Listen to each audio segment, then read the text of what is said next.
This is Creepy and Geeky.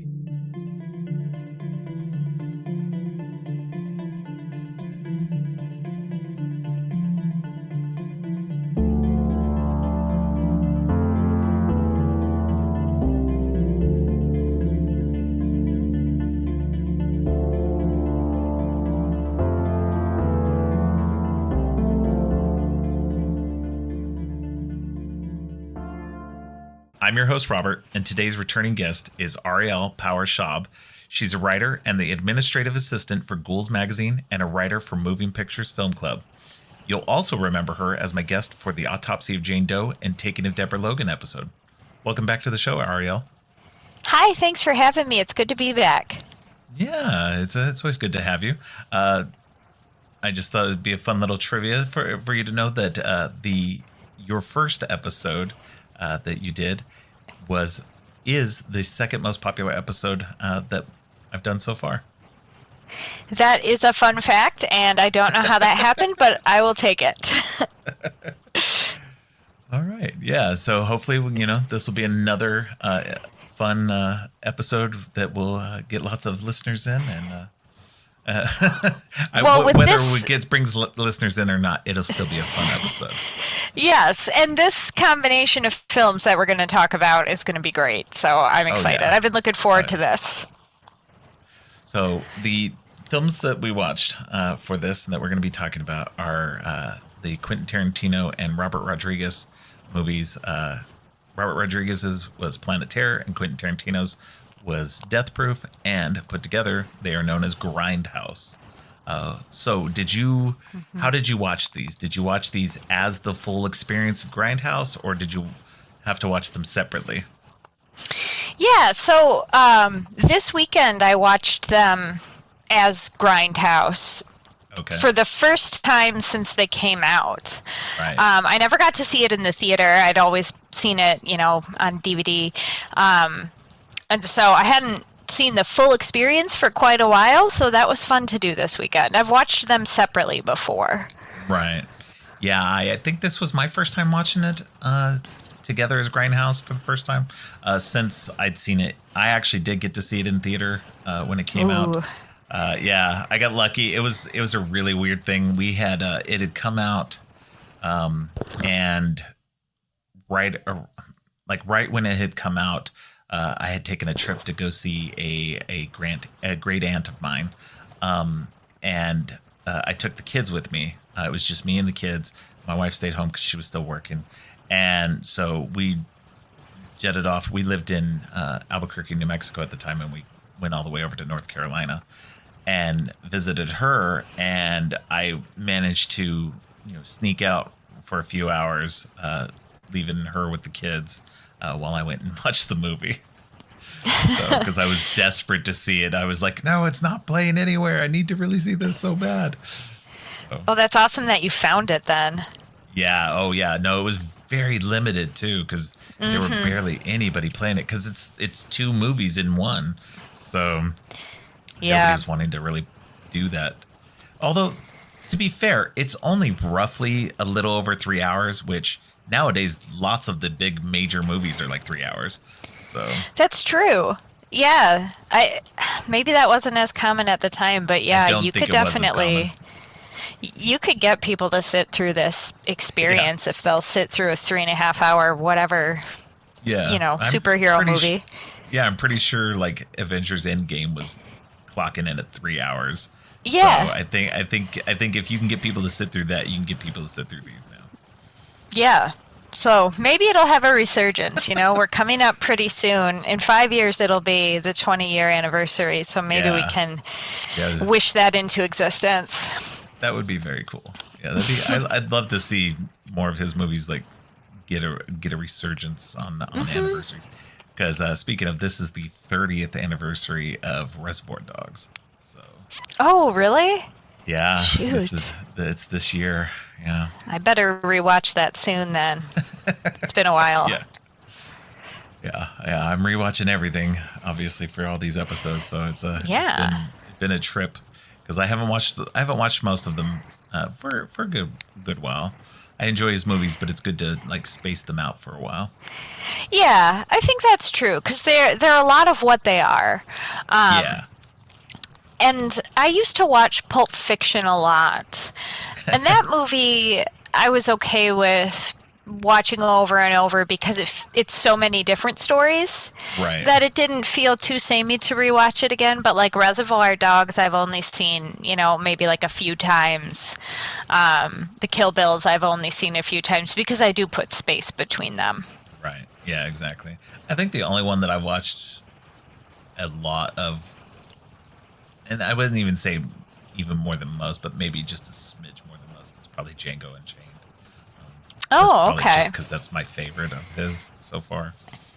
That's a good one. I haven't watched that one in quite a while. Definitely Quentin Tarantino's movie I've watched the most is one of the movies we're going to talk about today, which is Death Proof. So I have seen that movie a lot of times. I can't wait to get into that. We'll get into it. Yes, we will. Let's start with the very beginning. We start off right off the bat with the fake trailer for Machete, which spawned an actual 2-movie franchise, hopefully a third at some point.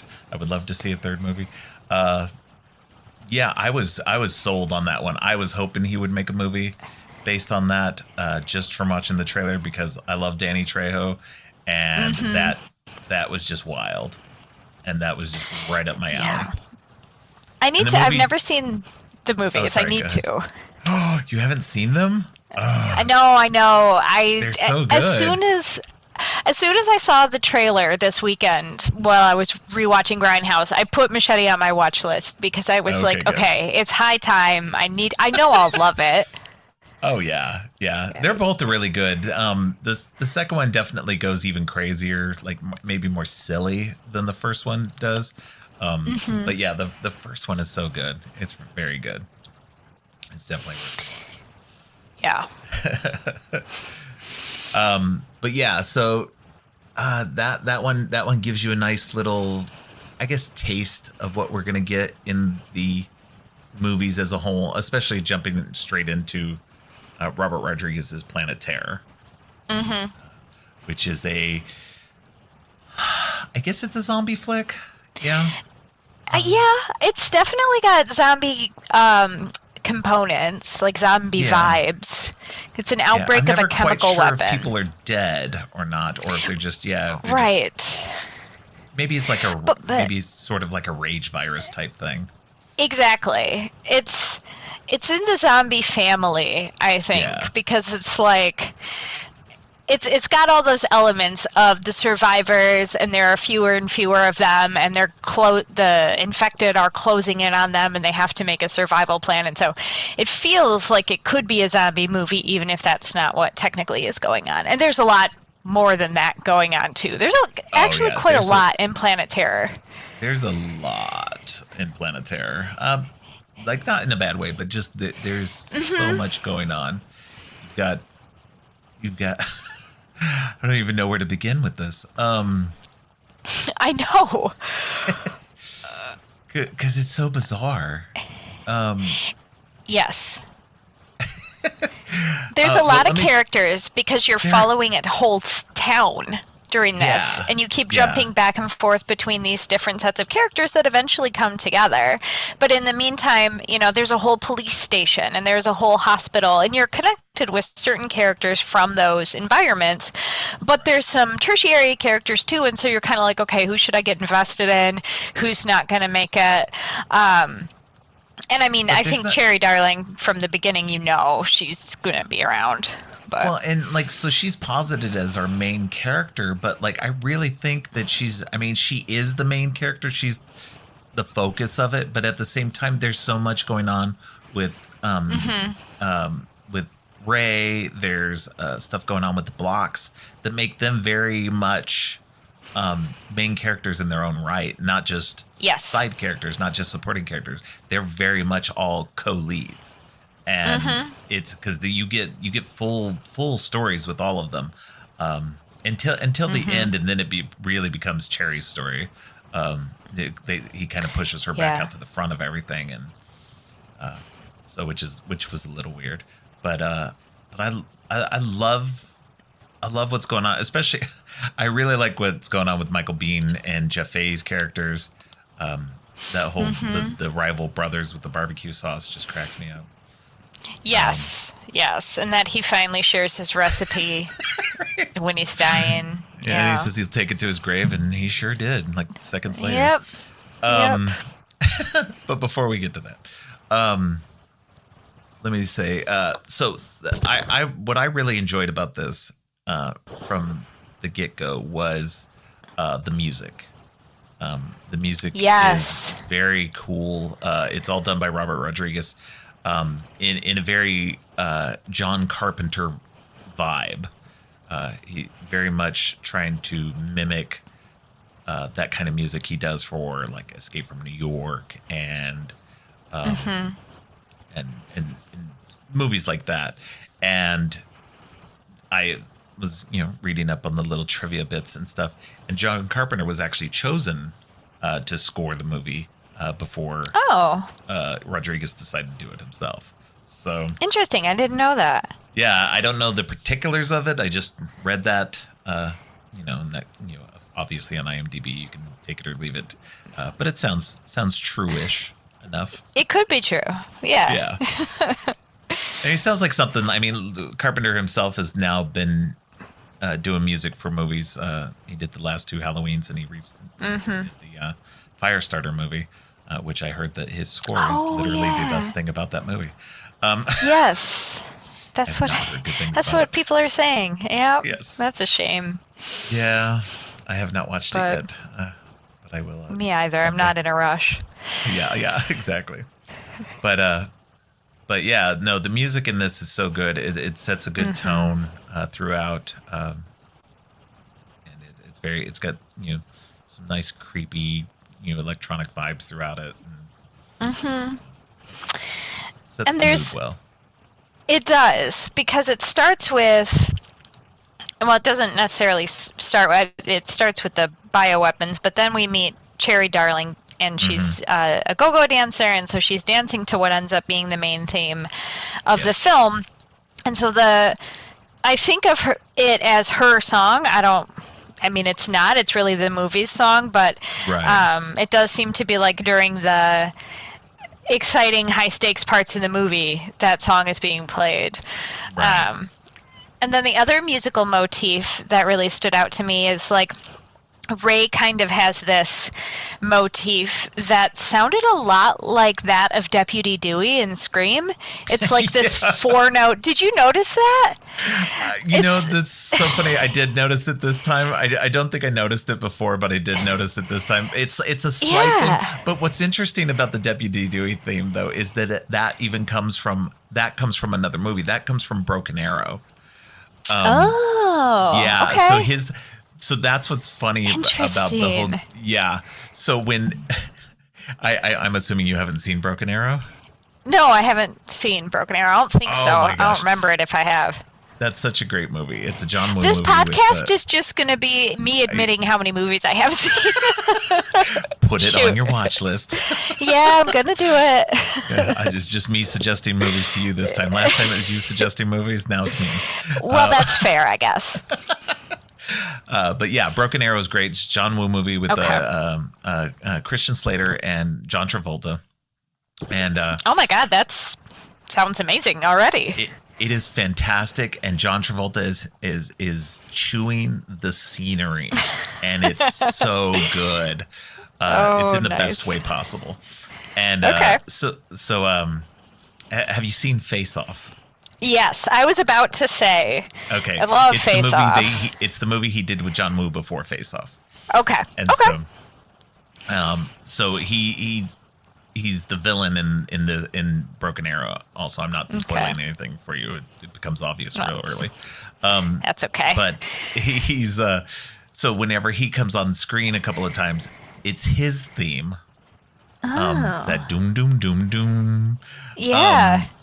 So then when, like, I don't know, a year or so later, when they put it into Scream 2 at the theater, I'm dying because it's such a great theme, but I associate it with Broken Arrow and everything, and so it's like this nice little like funny bit that they added into Dewey's thing. I never even considered the fact that there were going to be people who didn't get that joke in Never. Scream 2, that was a joke for that. So when they played Today it in I the recent learned. Scream, when they played it in the recent Scream, when he came on screen, I fucking died again.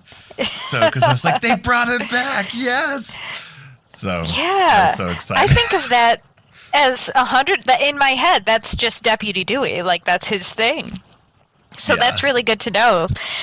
And, that it's clearly bigger than just Deputy Dewey. So to have a similar motif in Planet Terror with Yeah. Robert Rodriguez nodding to all his love of cinema, like, that makes sense. Exactly. Yeah.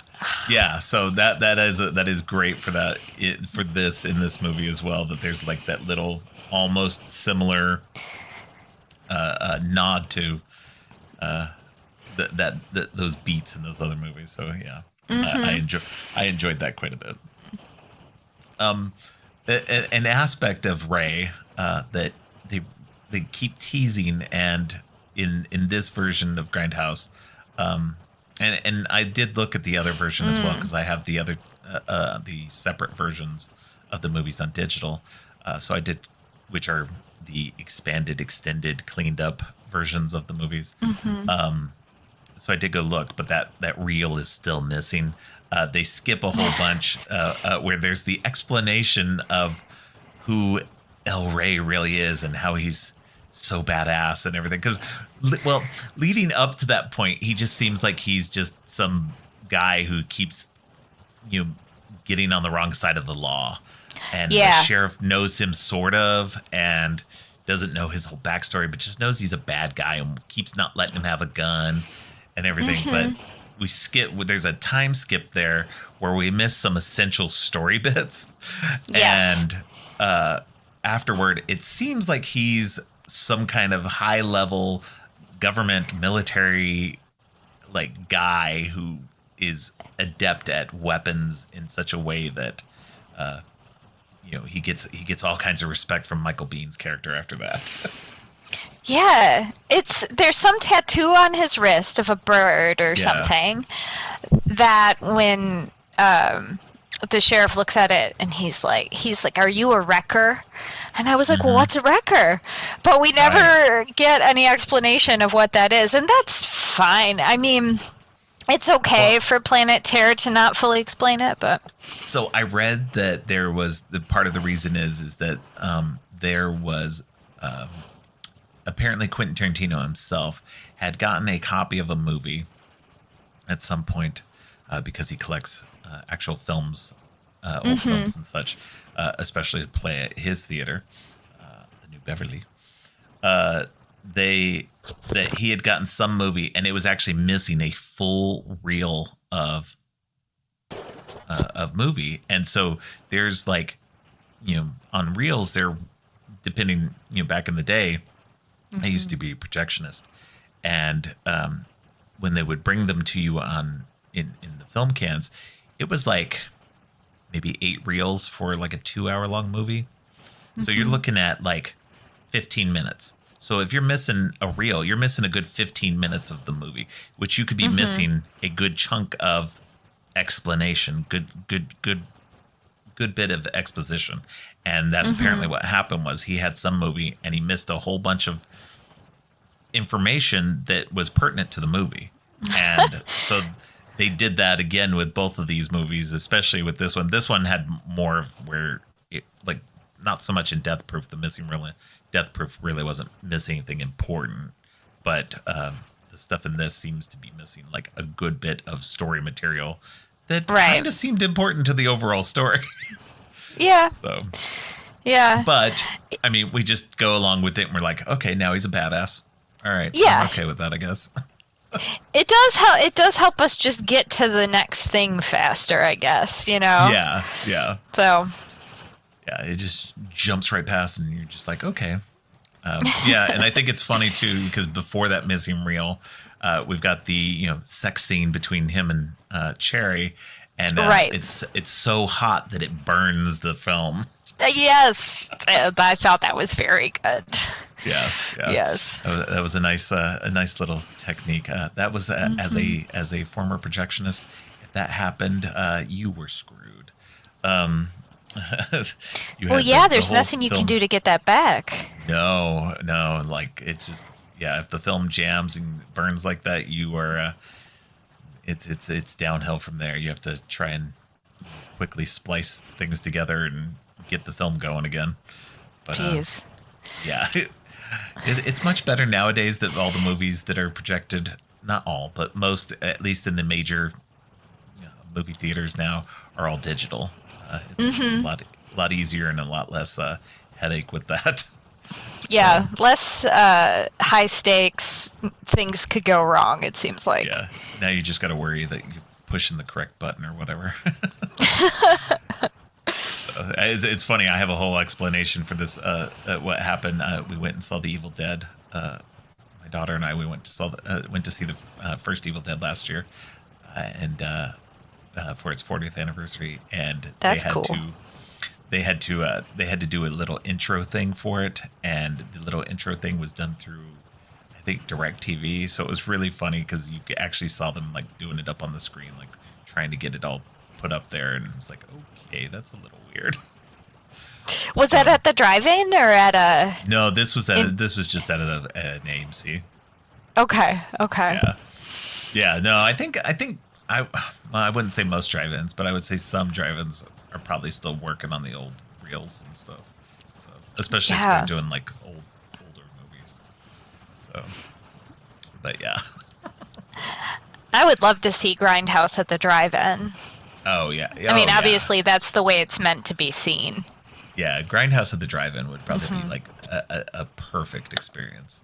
Yeah. That would just be the best. Mm-hmm. But I enjoy Planetary. It's all over the place. It's you got the government. I think that it's a fun, fairly fast-paced movie. It doesn't really bog down for me in anything. I think some of the Dr. Block storyline stuff probably could have been either expanded or shortened. I think we're just left with. My issue with it is that I want more of it. Yeah. And we don't get quite enough of it, and so because we don't get enough of it, I also feel like they should just cut it out. But it's fun. Josh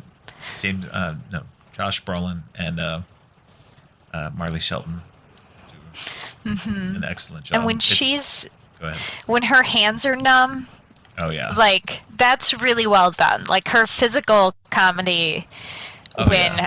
She's lost feeling in her hands and then it's slowly coming back, and then you get that big comeback when she shoots her syringe gun, which is a lot of fun. That is awesome. That was well done. But I know what you mean. Like her lover is coming to save her and her son from this, marriage she's trapped in, and we really don't find out much about that before the terror starts. And so it's kind of like they build up these emotional stakes and then we don't spend a lot of time with them, and then it's really sad because in the version I watched anyway, her son dies. Yeah And so it's like, oh my God, there's so much emotion here that we just don't deal with because we're doing, gun legs. And I still like it. It's a fun movie. I can appreciate it a lot. I like it more now than I did when it first came out. But it is so all over the place, and I'm not the biggest zombie trope fan. That I'm always just kind of like, you know what, Planet Terror, I'm glad you're here. I appreciate you, but I don't rewatch it a ton. Yeah, that's the same. Like, and it's funny too because when I originally watched it, I think I liked Planet Terror more than Death Proof originally, just because I think Planet Terror was so all over the place and it was chaotic and fun and just constant action. Whereas with Death Proof is a lot of talking and and one really great action sequence. And so that was for me. I'm like, okay, so we're watching these two movies, and especially when you're coming off of Planet Terror, that was like super actiony, like crazy, off the wall, everything's fucking bonkers. And then you go into Death Proof, and it's slower, it's more talking, and it's very Tarantino. Yes, but you're coming off that high of Planet Terror, and you're just like, okay, this is so slow and dull, and like I've already been here for a while, getting kind of tired. But yeah, but now for sure, Death Proof is much more my favorite of the two. I've come to appreciate it, especially the second half of it. But we'll get to that. But let me see. It's interesting though that Earl McGraw, the character Michael Parks pops up again in both of these movies. Yes, and so does Dr. Black, Dakota. Yes. Dakota, Marley Shelton's character. Yeah, that's it. That's a nice little thing. I think it's funny though. The Earl McGraw character keeps popping up in both of their respective universes, because he earlier appeared in From Dusk Till Dawn and in Yeah. So that's right. Yeah. Yep. He's just in everything. Yeah. Yes. So he's a great actor, Michael Parks, and it's a great character. It's I just think it's funny how fluid the character is. He just keeps, and that's again, and I've mentioned it before in these Tarantino episodes, is how much I love the way that they both Rodriguez and Tarantino both create these universes with their characters, and it's one of those things where if you're observant, these little things keep paying off for you. Yes, like Red Apple cigarettes. Yeah, and Big Kahuna Burger. Those threads that carry through. Exactly, and then characters, relatives who might pop up in one thing and pop up in another. It's that kind of thing is fun for me as a fan of universes like that. I've always been a fan. I love the MCU because I've always loved Marvel comic books, and they always do the same thing. Like characters cross over all the time, and it's the same thing with Tarantino movies, Kevin Smith movies, Stephen King books, Elmore Leonard novels, all of that. That's what attracted me to most of those things. You stick in recurring characters, stuff like that. You've got me sold as a fan. It rewards you for your loyalty as a fan. Exactly. That's how it feels. It feels like a present if they do it right. It feels like, here you go. Thanks for coming back. Yeah. That's how it feels when it's done well. Right. Although I am sort of like, I've always kind of wondered, like, why is Planet Terror first in this? Death because Proof is obviously the first, like, in chronology. It has to be because Earl and Dr. Black are still there, and they're still the same characters. Like, they're not just, Rose McGowan is in both movies, but she's playing different characters in each movie, whereas Earl and Dr. Black are the same characters. And so I'm like, wait, how? And then I'm like, okay, don't overthink it. Like, just watch the movie. But I'm always like, shouldn't Death Proof be first? But maybe they wanted to put the more complicated one first. I don't know. And the one that like was the more actiony, the one that gets you jazzed first, I guess. Yeah, because if you started with Death Proof and you're just kind of like, okay, this is slow, a lot of talking, whatever, a lot of talking. I could see where people like, but I think you're kind of screwed either or. It's you either start it with the slower one and build up, and then have the crazy stuff, or you start with crazy stuff and kind of ease back. So I can kind of see probably they wanted to do that because you've got Planet Terror, which is crazy throughout, and then you get a little bit of calmness in Death Proof before they start going wild again. So you get a little breathing room. So That's I guess true. that could be the reason why they're doing it this way, but it has to be something like that. Well. Yeah, because in universe it doesn't make sense, but in reality it does make sense. But again, we're talking Quentin Tarantino, and he's very fond of the mixing up time stuff, especially in the early movies. That is very true. Yeah. Oh man. So let me see. I don't think Planet Terror really fits into the overall Rodriguez verse that he's created with his Mexico trilogy or Machete or Spy Kids or anything like that. So what if it did tie into Spy Kids though? Hey, Machete ties into wild. Spy Kids. So is that true? Yes, the character. Oh my god! The character of Machete is the uncle to the kids in Spy Kids. He's actually in the Spy Kids movies called Machete. So he's Uncle Machete. That is wild. So, yeah. All right, yeah. I love that. I've never seen Spy Kids, so I didn't know that either. No. But that is commitment from Rodriguez there. Oh yeah, no, he's very committed. Apparently. Yeah. Needs to be committed. I don't know.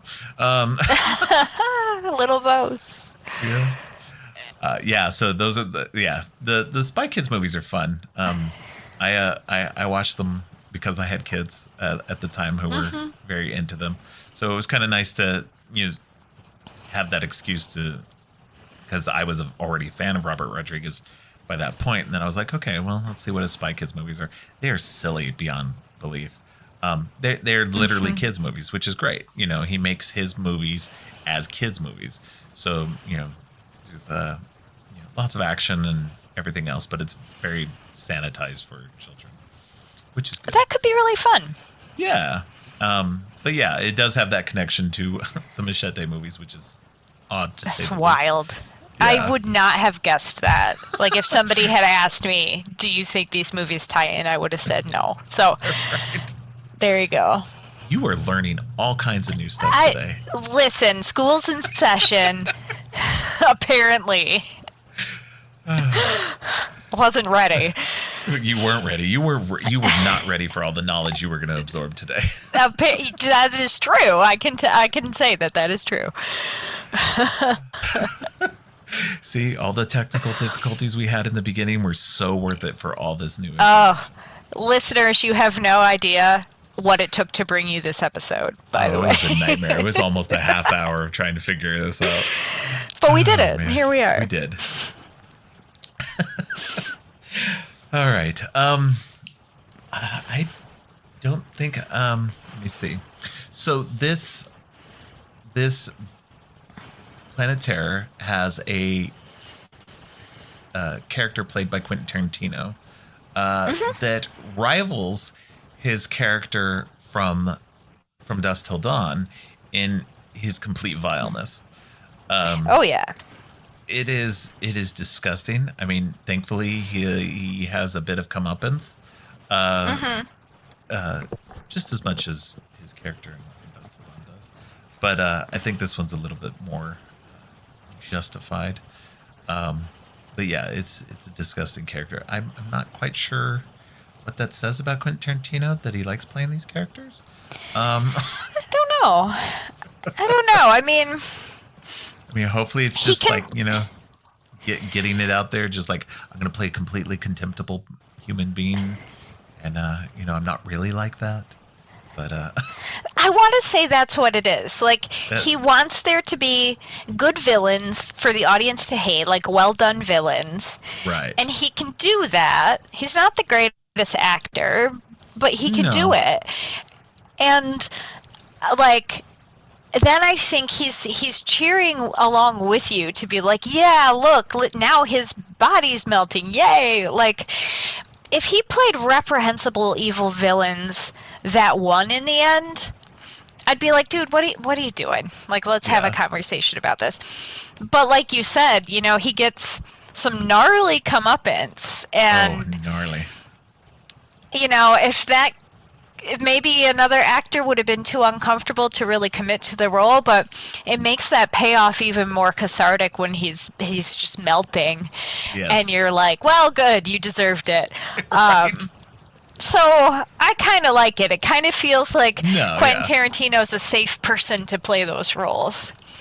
So, and here's the funny thing too about it is that he plays a character in both movies. He plays one in Planet Terror, plays a different one in Death Proof. Yep. And of the two, I think that he does better with the Planet Terror role, because in Death Proof, he's not that character is very just blah.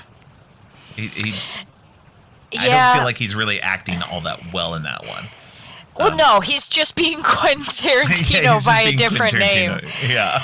Yeah. Whereas he actually, in Planet Terror, he really has to act because he has to be this reprehensible. And I don't think he's a bad actor gnarly. at all. I think he's actually, everybody gives him a bad rap for being in his own movies and whatnot. And I'm like, he's not that bad. He's fairly okay. I think he's good at picking roles for himself too. You know what I mean? Yeah. Like, I think he doesn't overshoot. I think he knows his own abilities and is like, listen, here's the role for me. Yeah.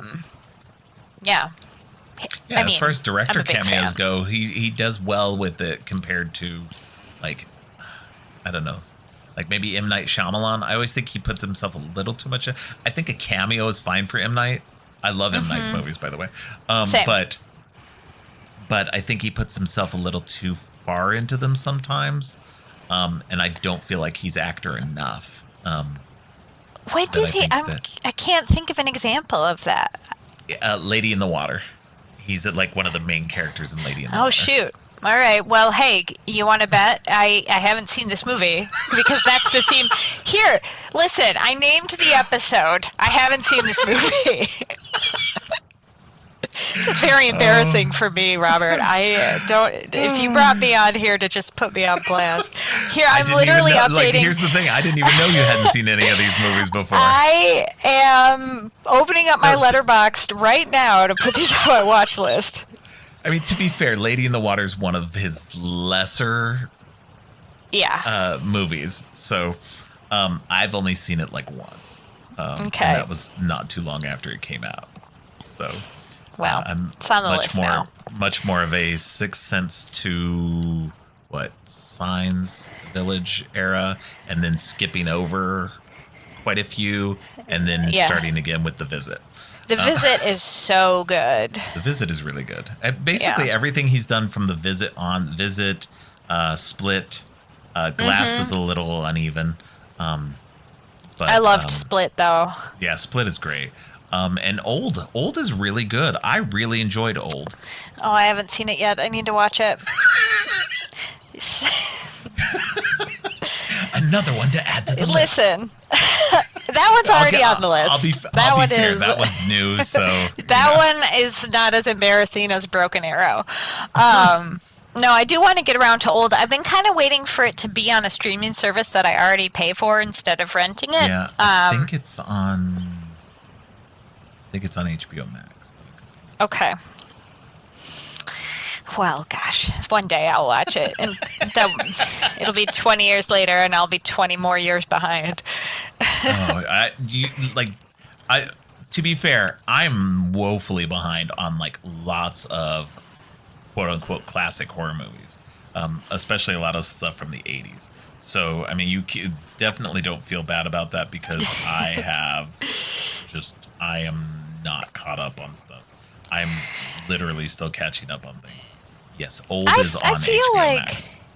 Okay, good to know. I kind of like that I always feel behind on horror movies because it means I'm never going to run out of good stuff to watch. Exactly. It's not like, I don't want to wake up one day and be like, I watched everything I could possibly watch because, like, then what would I do? Right. So, in some ways I'm like, oh no, I'm so behind. But then I'm also like, well, that's good. Well, that was like me recently with the found footage stuff. I watched that found footage documentary on Shudder. Oh, yeah, so good. Oh, you know what? I haven't seen literally almost all of these. And so I was like, okay, now I got to create a list.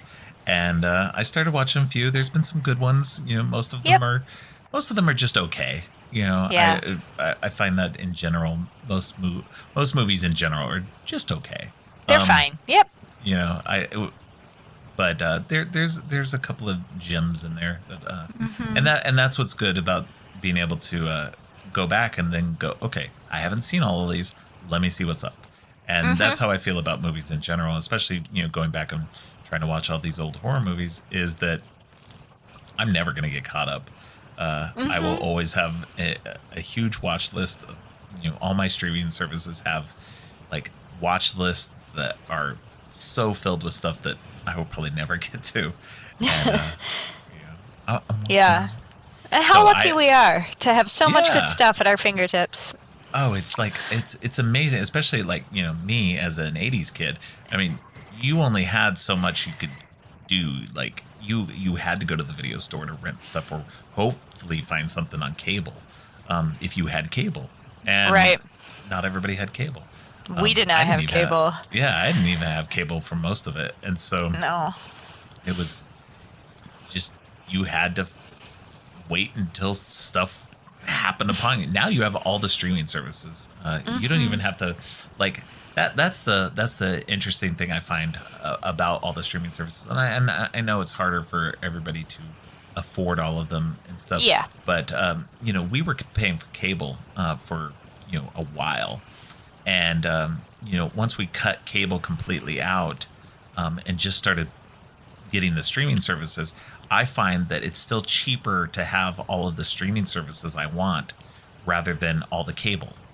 And on top of that, I now get to choose what I want. I don't have to wait for something to randomly pop up on one of these cable stations to then record or whatever to watch. I have more choice. I have more freedom in what I want to do. I can watch it when I want to watch it. And if something moves off of one streaming service, it'll pop up on another almost immediately. So Yeah. I'm with you on that. yeah, so I enjoy that aspect of it a lot more than the whole cable aspect, because I don't like being told I can't. I've got to watch things on their schedule. Right? Come on.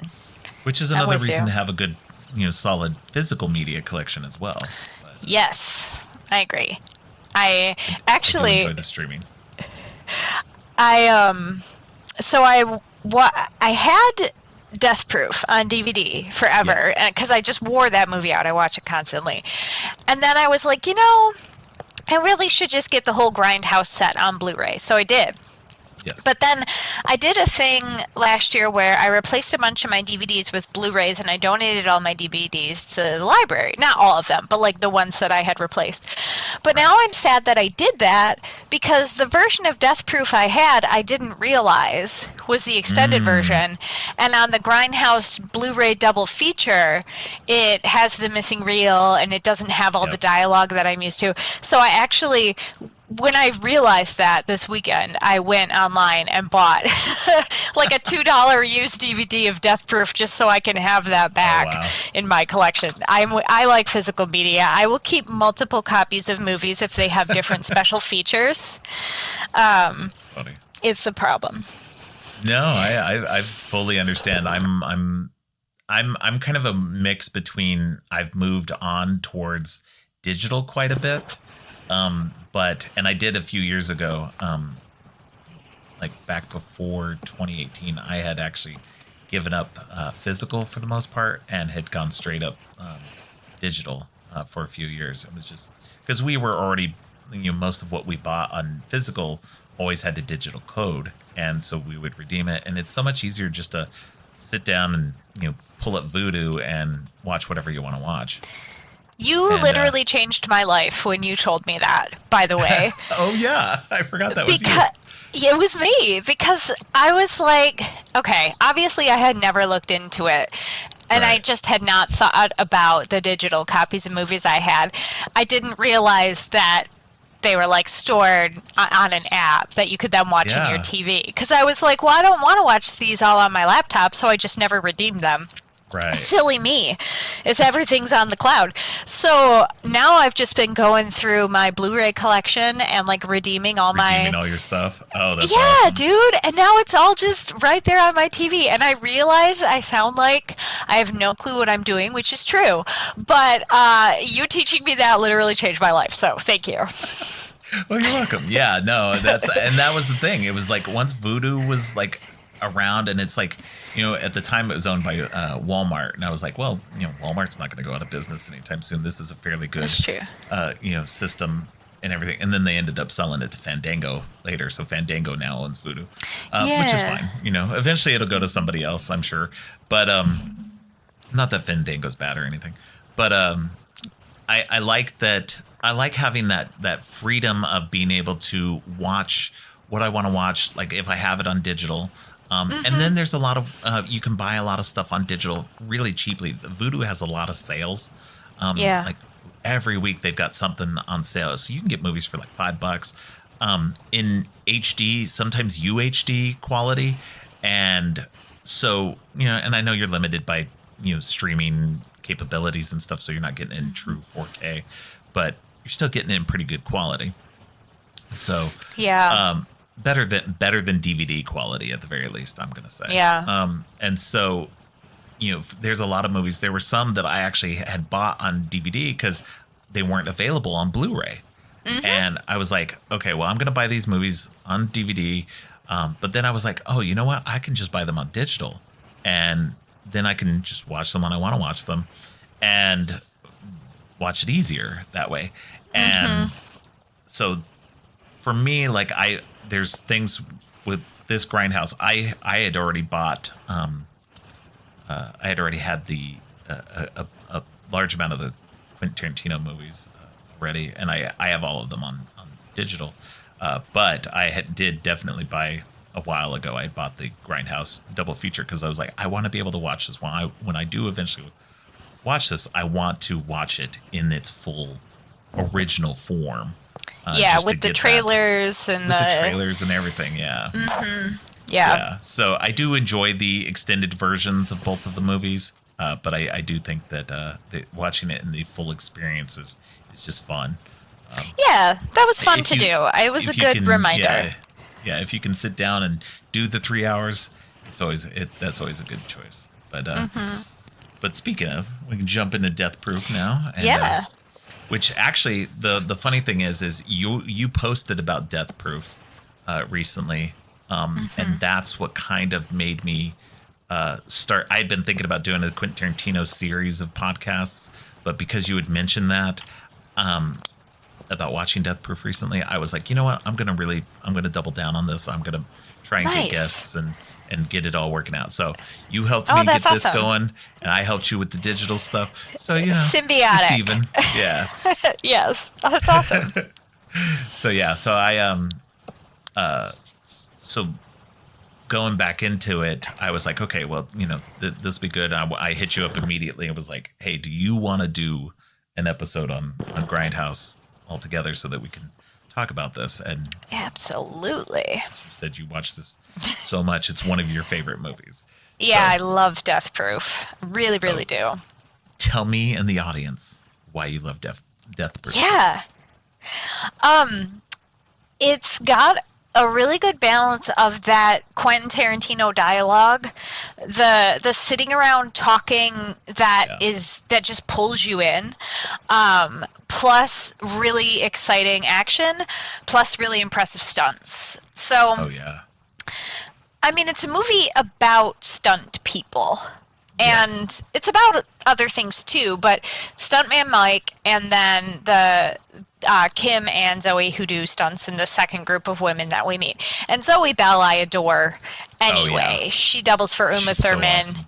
Yeah, she was in Malignant. Like, she just does her own stunts and she doubles for other people. And so I remember the first time I saw this, I just felt like I had never seen anything so cool as her doing ship's mast on the car there. And I love the groups of characters. Like, I love the dynamics between the friends. They feel really real to me. And this movie, like, hypnotizes me. Like, if you needed to distract me and, like, I don't know, steal the codes from my computer for the nukes or whatever, I'm just kidding, I don't have nukes codes, but, like, if you needed to really distract me, you could just put this movie on, because, like, I can't look away.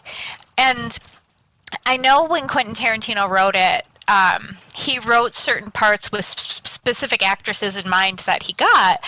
And so, like, these roles are perfect for these women are perfect for these roles. And they just feel like they're real friends. I like that they're wearing regular clothes. They're playing pranks on each other. They're talking about going up to the lake house. Like, when I watched this with my group of friends when it came out, we were all like, oh, this would be us if we were cooler and older. Right. So it just has such a special place in my heart for just kind of the impact it had on me when I saw it, but also how much I still love it now. Just everything about it really pulls me in. Right. Mm-hmm.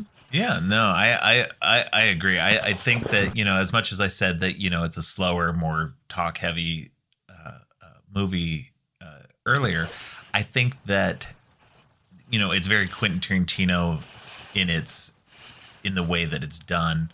Mm-hmm. Like you said, it's very dialogue heavy, very, very much his character sitting around talking. You watch mm-hmm. any Tarantino movie, it's like that. I just did an episode with somebody about Jackie Brown and how he called Jackie Brown a hangout movie. Most of that mm-hmm. movie is people sitting around talking with each other. And, most of this movie is the same thing. Death mm-hmm. Proof is mostly people hanging around, either at a bar or at a restaurant, just hanging around, just talking to each other. Yep. And you have these moments of, action, great moments of action, but most of it's just hanging out, talking, being with your friends, just enjoying the characters and what they're doing. And mm-hmm. yeah, it's fun. I enjoyed the second half better than the first half. The first half kind of drags for me a little bit. Even today, it still drags, but I still enjoy it. It just drags a little. But yeah, I mean, the stuff with Stuntman Mike happens at the end of the first half, and so up till that, you're kind of like, well, what's the conflict going to be? Like, the first time I watched this, I had no reason to think all the characters we were getting to know were going to die in the first half. Yeah. So I was kind of like, what's this movie going to be about? And then all the characters you've been spending time with die, and you're like, well, now what's this movie going to be about? So it could take some time to get into it, I think. Well, definitely, the Death Proof definitely follows the slasher formula. Mm-hmm. Where you're introduced to a group of people, and you're getting to know them. They're all hanging out. They're all doing their thing. And instead of in a slasher where they get picked off one by one, they're all killed at once. But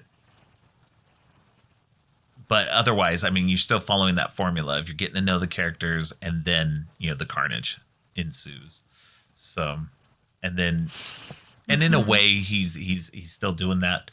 Because after he kills the first group, then he goes on, he starts stalking the second group. And there's even, like, when they're in that great scene where they're talking eating breakfast in the diner, they're panning around and everything. He's sitting mm-hmm. in the back of the bar mm-hmm. at the counter eating. And so you see him he's fuzzed out and everything, but he's definitely there. And so he chooses and he stalks his victims. Like, that's clear. Because you see him in the background of the first group of women, too. Exactly. And then in the foreground. So in the version that I have, in the Blu-ray double feature version, right, there's a scene cut, not the missing reel of the lap dance, but there's a scene removed that I think is really important, where the second group of women, before they pick up Zoe at the airport, they're driving to the airport to get her, and they stop at a gas station to, like, get coffee and snacks and things. Right. And Stuntman Mike is tracking them there, and one of the characters is in the car with her eyes closed and her feet out the window, and he licks her foot. And I was really bummed out that scene was missing from this version I have now, because I actually think that it was good to spend more time with Stuntman Mike and see him stalking people and like, you know, he gets really close to her, close enough to lick her foot. Yeah. But it helps us understand he's not going to do harm to people without his car. And like just exactly how long he has been following them. So I was kind of like, oh man, they cut that out. I feel like you really need that to get to know Stuntman Mike. But maybe that's just because I'm used to it in the version I used to have. Yeah. Yeah. I have seen that version as well. But yeah, I watched the other one, and that was the funny thing too, is because I hadn't seen the full Grindhouse version since 2007 when it came out, and so this was the first time, and I'd watched the other version a couple of times since then, and so when they cut out the lap dance sequence, when that was missing in this one too, I was like, oh wait a minute. Right. And then I was like, I remember it. I know what song it was. I've seen this before. Yeah. Exactly. So it was a little disconcerting because, and I think for most people, the version that I think that's on Vudu is only the separate versions. And so that's the only way you can watch it. Okay. So I think for most people, most people are only going to see these versions that are the extended cuts with the extra stuff. And I think that's interesting because I don't think Planet Terror really adds much for its version. I don't think so either, but I haven't seen it as much, so I'm not sure. Yeah, I need to. I want to go back and rewatch the quote unquote extended version just so I can see what may or may not be now that I've seen the original version. Yeah, but yeah, Death Proof definitely has a few more missing pieces added to it in that other version. But this one's interesting because it cuts. She's about to go do the lap dance and then immediately goes missing reel and then cuts straight to them like all done. And I was like, oh, okay. Well, I guess I know. I was like, wait a minute. Okay. Yeah. But yeah, I let's see. So I thought it was interesting too, is that right at the beginning, we get the name Death Proof. But right before that, there's about 2 frames where it says it's a different name for the movie. In a much cooler font style and everything. It's Quentin Tarantino's Thunderbolt. Right. So I kind of like that name better. Like I like Death Proof, don't get me wrong. It describes the car and everything, and I get why that was named that.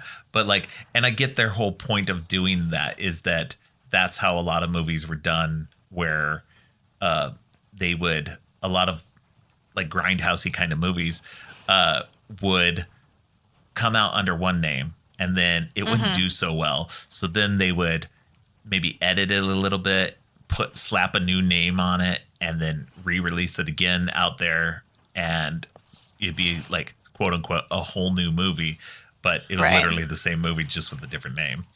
And so that's what that felt like this time as well. It was like, oh, okay, I see what you're trying to do. So. Yes, yeah. I like it as a little nod to that sort of phenomenon. I really prefer the name Death Proof, but I don't know if that's maybe just because I'm used to it.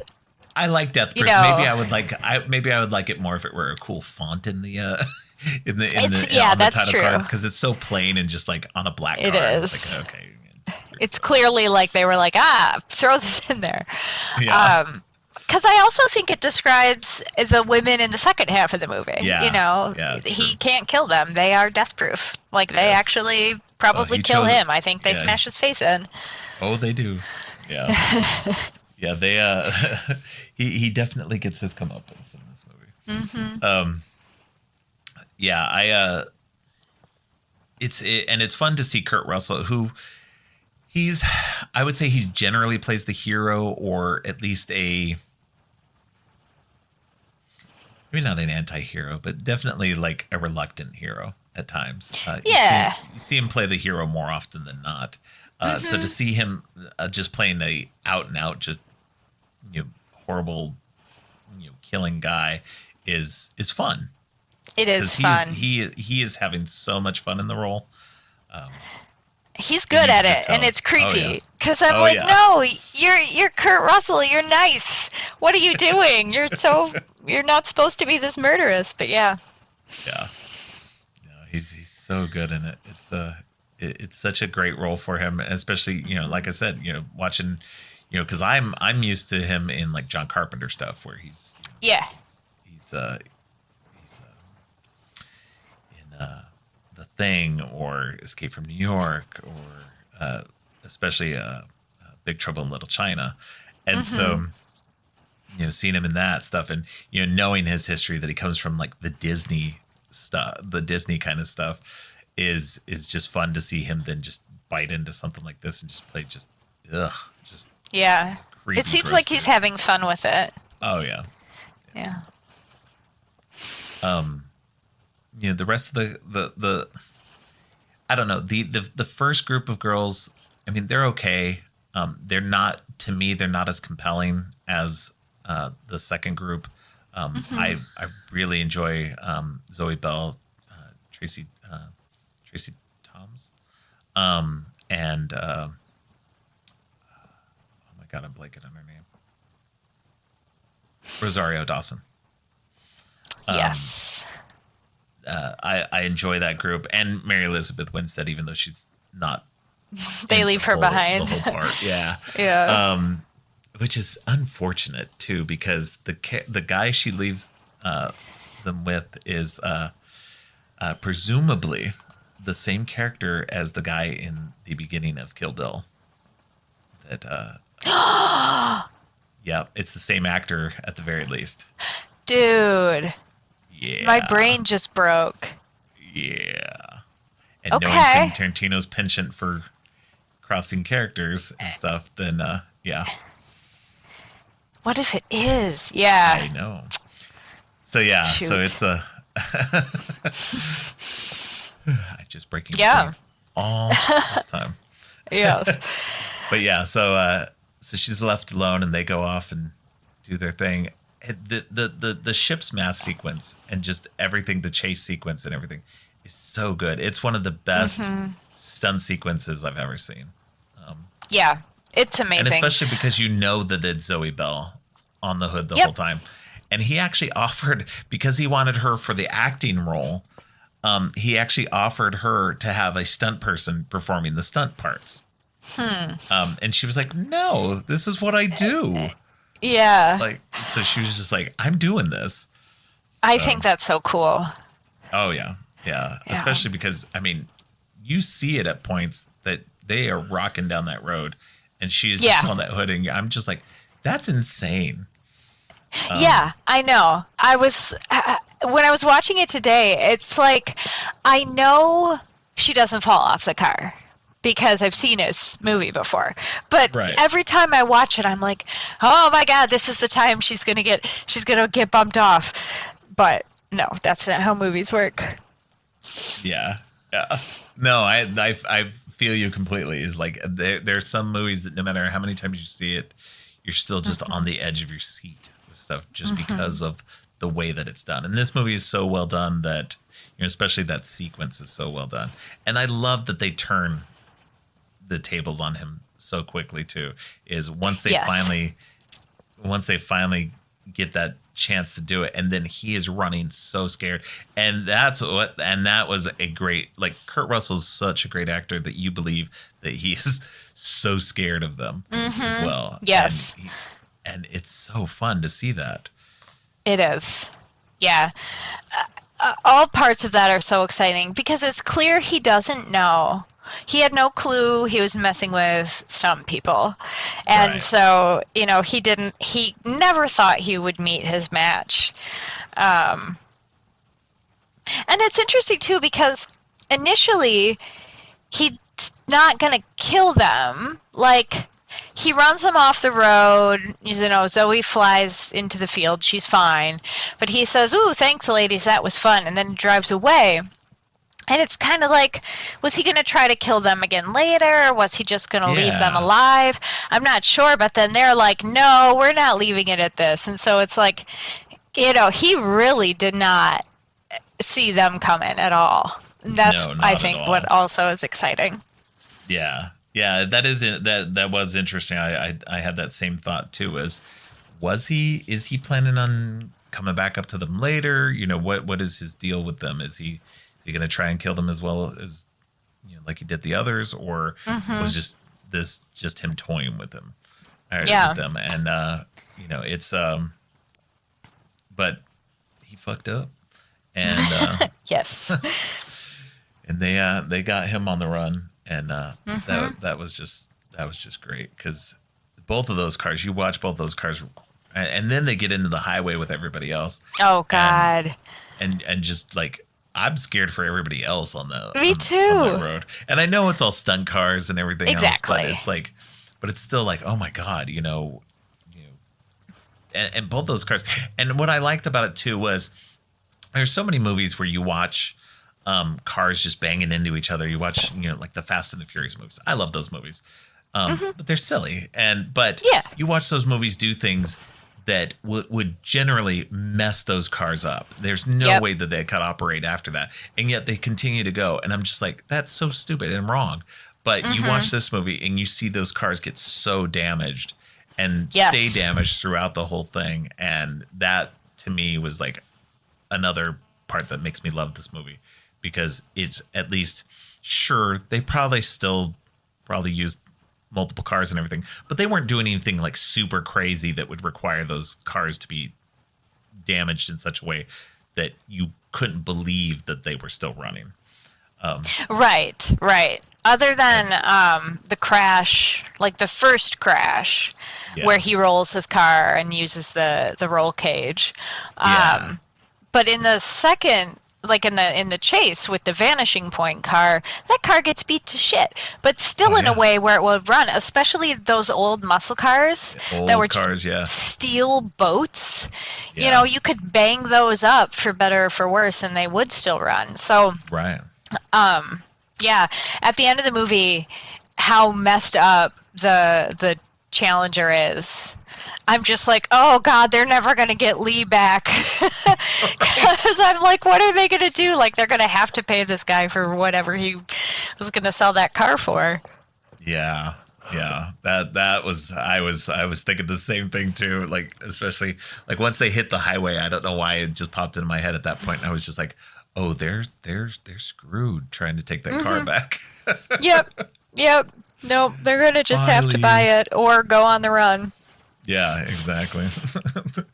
I mean, hopefully they would go back for Lee, but I don't know. Yeah. Unclear. They do unfortunately leave that as a dangling plot thread at the end. Yep. Yeah. Yeah. Well, because the movie ends really abruptly. Like, kind of the opposite of Planet Terror. Planet Terror has like a voiceover wrap-up exposition of what happens to the characters, or epilogue, rather. Epilogue, yeah. Yeah. Death Proof is like, it ends with like a jump shot of them like, yay, after they beat the hell out of Kurt Russell, which is a fine way for that movie to end. I don't think at that point. Back into it. They actually go back into it like a second later, and then that's when she brings her foot down on his face. Yep. She like lifts her leg up and her heel just falls into his face, and it's like, oh God. Yeah. So I'm like, okay, that's the end of the movie. And I've always kind of enjoyed that too, because it's like the movie saying, look, this is what you were here for. We're leaving these plot threads and you're going to be okay with it. And it's like, yes, I am. Thank you. I am okay. Yeah, because I mean, honestly, if they'd done some kind of weird epilogue on it, I think it would have lessened the impact of everything else that had gone on. You know, so we just needed that. And don't get me wrong, I think that like it's funny when I go back and watch movies like from the 80s and earlier, and movies just would abruptly end. And nowadays movies, at least, even if there is an ending that's kind of abrupt, you still get some kind of come down moment, so that you're not just like suddenly like the movie's over and you're just like, wait, what? That's the end? Yeah. One that I watched not too long ago was the movie Cujo, and that movie ends at such a weird moment, because they go in, they save the son and everything like that, and then they just come out of the house and then credits roll, and I'm like, but what? There's no more movie. I need some more resolution here. Yeah. And it's just I it's wonder. just bizarre. I wonder if it has to do with when stuff used to be shot on film, you had a finite amount of film or it would get Right. really expensive, you know, Right. before you had to open up another film canister. Um, Now things shot on digital, it's kind of like, not that it doesn't cost money, it still costs money to shoot, but like Right. you're now like, okay, we hit 81 minutes, that's our 2 canisters of film, we got to call it here. It's like you can go a few minutes over. I Yeah. wonder if that has to do with it. That's me speculating. I didn't ever take a film history class or anything like that. I think that's part of it, but I also think storytelling has changed. Yeah. If you look at so I'm a big comic book reader, and if you look at comic books from the, I would say 80s, 90s, and earlier, you had a lot of exposition. You had a lot of characters. There was a lot of thought bubbles back in the day. So you would hear characters' inner thoughts. You would read their inner thoughts, and there was also just blocks of exposition. And where nowadays comic books, some still have that. They've gotten most of them have gotten away from thought bubbles. They do most of those in like caption boxes now. But if they need to do that at all, but most of the time they just kind of let the pictures help tell the story more often, and which is nice, because the artist is trusted a little bit more to, tell the story. And so I've seen that like evolution of storytelling in comic books, and it feels like it was the same with movies. Not that movies were bad at storytelling, previous to the 80s, 90s, or whatever, but I think that storytelling has evolved in such a way that you don't have that. Like most people realize you kind of need some kind of a resolution at the end, at least something. And not all movies do. Like, Death Proof is perfect in the fact that it ends like that. You don't need anything more. I think that it would be let down by having more. You were done. He's dead. Like they kicked his ass. That's all you need. Like, you don't need to know what happened to Lee. You don't need to know if they, how screwed they are with the car or whatnot. They're going to be in trouble, by the police or whatever. You don't need any of that. It's perfect the way it is. Yeah. Yeah, I agree. And I think that's a good point. Like, what audiences of any medium, books or comic books or film or whatnot, are going to be changing over time. And the way that Planet Terror and Death Proof end differently makes it very clear that it's a choice on the filmmaker's part to be like, we know that we can end it this way and it's a good plan. And so fully trust Quentin Tarantino to tell me when his story is done. You know what I mean? Yeah. I don't need to tell him. Yeah, generally speaking, I think I've never been let down that I didn't get more information by an ending. I think usually he ties things up well enough by that point that I mean, because like a lot of, like, I would say, a few of his movies kind of end abruptly like that, where there's just, you're like, okay, I would like to know more, but like, I'm good. But yeah. Let's see. I'm trying to look at my notes, see if I have anything more for Death Proof. I mean, we have many shots of feet in Death Proof, like yes. all the quintessential bare feet and the shot out of the trunk. The quintessential. Oh, stop it! Yeah, no, that is what it is. He's very fond of his foot shots. Yep. And yep. I don't so think got there's a lot anything, of those. I think that started in Pulp Fiction. I don't think there was any foot shots in Reservoir Dogs, but since that movie's Are there any women? Yeah. Yeah, that was my thing. I don't think if there are women, they're barely in it. So yeah. From Pulp Fiction on, his foot fetish just is there. And part of me begins to wonder, like, is it something that he does because he genuinely likes it? And I think he does. But I also think it's also he overdoes it now for the audience because everybody expects it.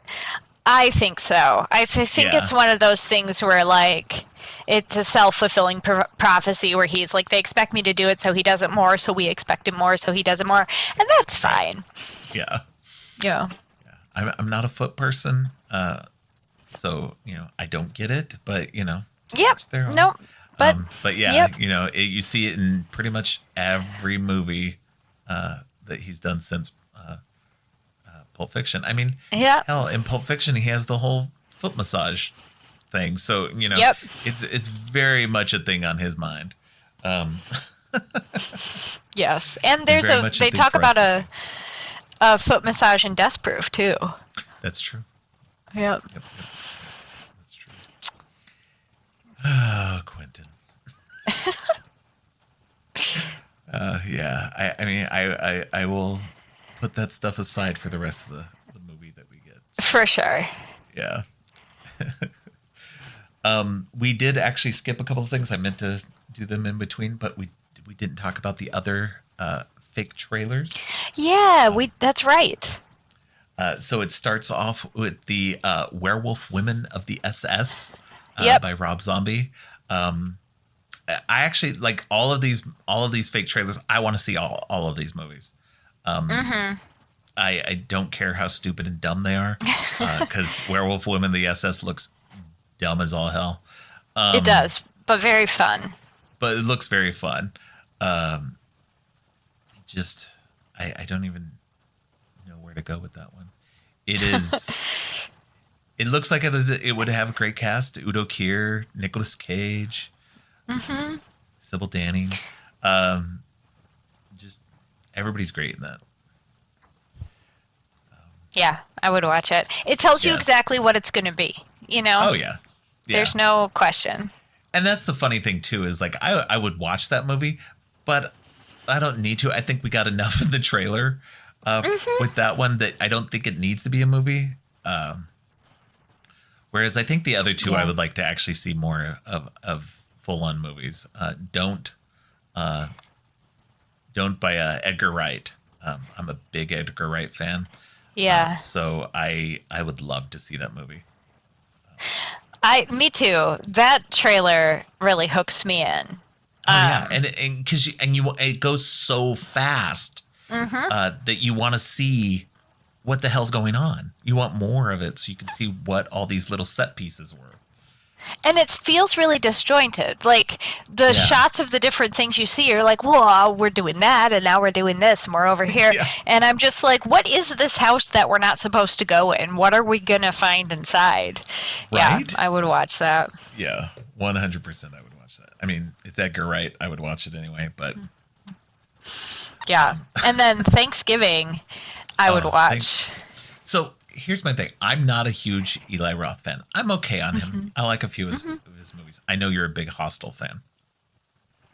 So I'm a big Hostel 2 fan, for sure. So I actually have a bit of trivia on that one too. Ooh. This trailer was actually filmed during the filming of Hostel Part 2.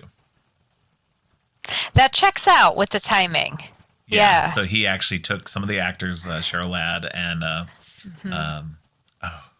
he was the actor in the first one that didn't make it through the second one. He gets killed in the beginning. Jay Hernandez. Yeah. I think. No.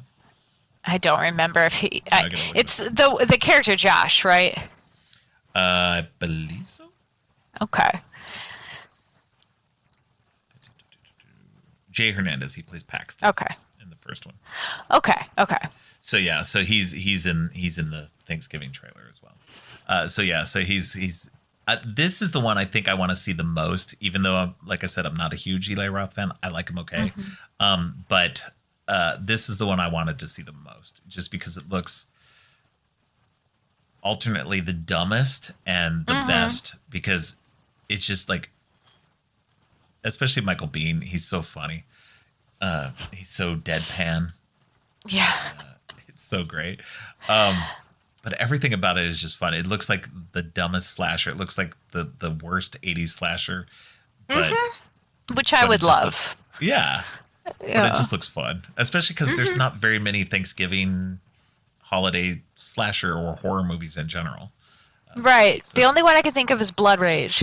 Yeah. I think that's the only one. I think there's another one. There's Thanksgiving. Yeah. Which has multiple sequels.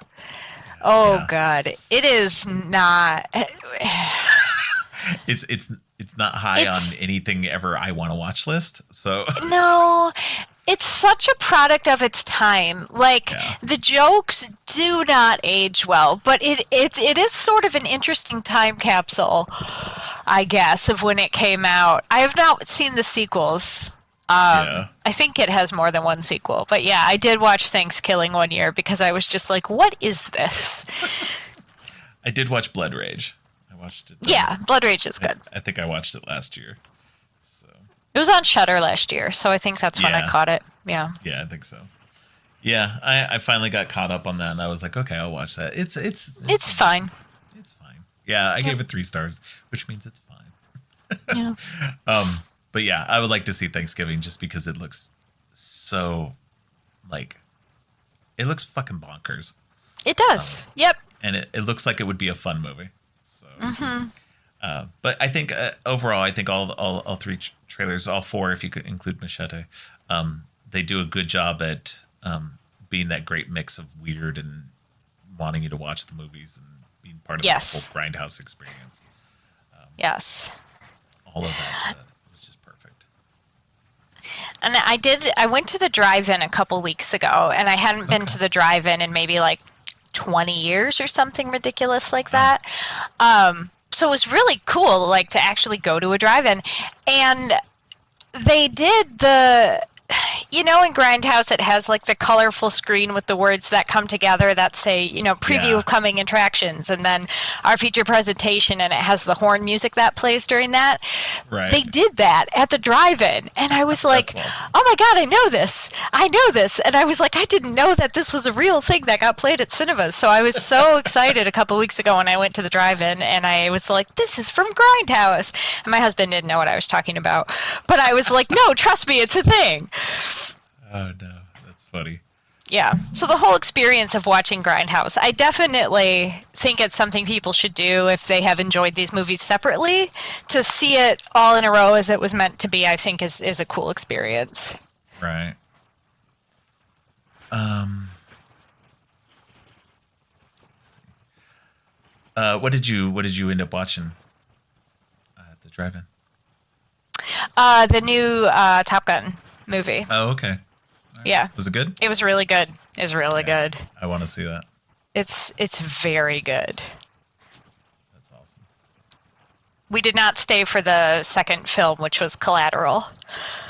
But The older yep. Tom Cruise movie? Yep. Oh, okay. Interesting. We were like, no, we're good. I think we'll go home. Yeah. All right. So, is there anything else specific you want to talk about? Any of this again? Anything we missed? I don't think so. I just, I love Death Proof. I like Planet Terror. I am glad that they exist, and everybody should watch them.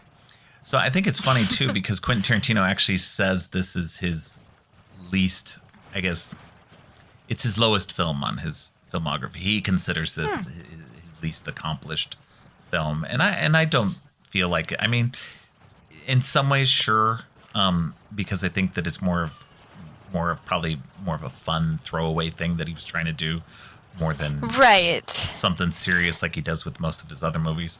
But I don't feel like it's lesser in terms of quality or anything like that. No. I do think it stands well with the rest of his film. Yeah, it's not as high concept as a lot of the stuff that he does, and so I could see why he might rate it lower, but I mean, it's definitely an achievement of what it is. It's a perfect version of what it is. Yeah, most definitely. All right.